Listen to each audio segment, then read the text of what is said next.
प्रभु की खोज कैसे होती है, क्योंकि मेरे अंदर ये बहुत क्वेश्चन था। मैंने दुआ करना सीखा था, पर मैंने कभी भी ये नहीं जाना था कि ढूंढना क्या होता है। जबकि आप देखो यीशु मसीह के प्रचारों में उसने क्या कहा, मांगो तो तुम्हें,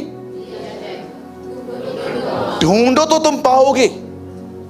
आप जानते हो जब वो परमेश्वर की खोज में लग गया, अगर वो प्रभु की खोज में नहीं लगता, मैं आपको बताना चाहता हूं, वो बिल्कुल हमारी तरह 5-6 दिन परेशान रहता।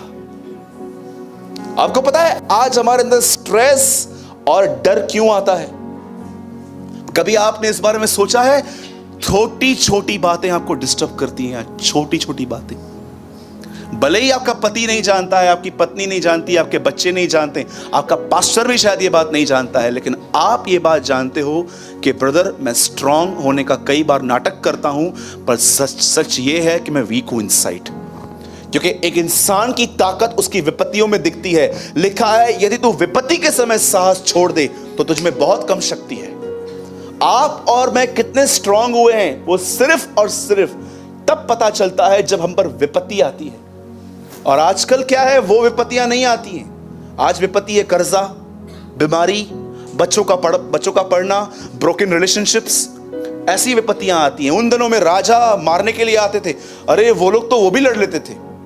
इब्रानियों 11 अध्याय खत्म क्या होता है? उन्होंने राज्य जीते, राज्य। और जब यहोशापात के सामने 3 देश के लोग चढ़ाई करने के लिए आ रहे थे, यहोशापात ने क्या किया? इसी वजह से वो डरा नहीं। लिखा है वो डर गया और प्रभु की खोज में लग गया। अब मुझे बताइए, अगर यह लिखा रहता कि वो डर गया और बैठ गया, तो आपको पता है वो क्या करता? मैं आपको बताता हूं, वो शाऊल की तरह सुसाइड कर लेता। शाऊल ने अपने आप को बाला मारा था। वो बाला मारने के बाद भी वो मर नहीं रहा था। उसने किसको बोला, इधर आ। उस बंदे को कहता है, सुनना, घुसा हुआ है लेकिन प्राण नहीं निकल रहे हैं, दबा। और आप पढ़ सकते हो, जिसने उसको मारा, दाऊद ने उसको मार दिया आगे चल के। अगर वो ये नहीं करता, क्या है चिंता का अंत? सुसाइड। लोग करते हैं, बिलीवर्स भी करते हैं।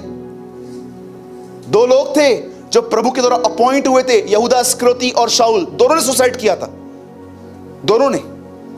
आप जानते हो बाइबल क्या बताती है? जब उसके अंदर डर आया, सुनिए, आप डर को अपने अंदर आने से नहीं रोक सकते, लेकिन अगर आप चाहें तो आप डर को तोड़ के प्रभु के साथ चल सकते हो।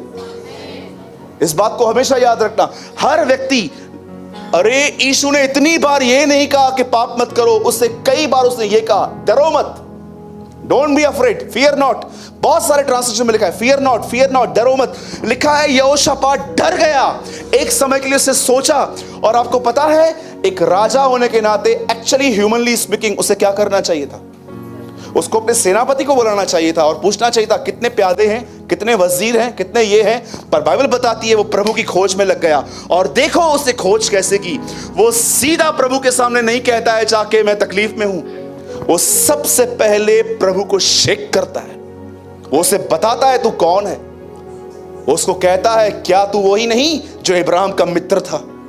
क्या तू वो नहीं जब हम लोग मिस्र से आ रहे थे तो तूने हमें बचाया था? और अब मैं जानता हूं तू वही है जो मैं आज भी बचाएगा। वो ये सब उसको प्रेस करके लास्ट में अपनी विनती, जानते हो, एक शब्द में कहता है, बोलता है, सुन, इस भीड़ के सामने हमारा बस नहीं चलता, पर हमारी आंखें तेरी ओर लगी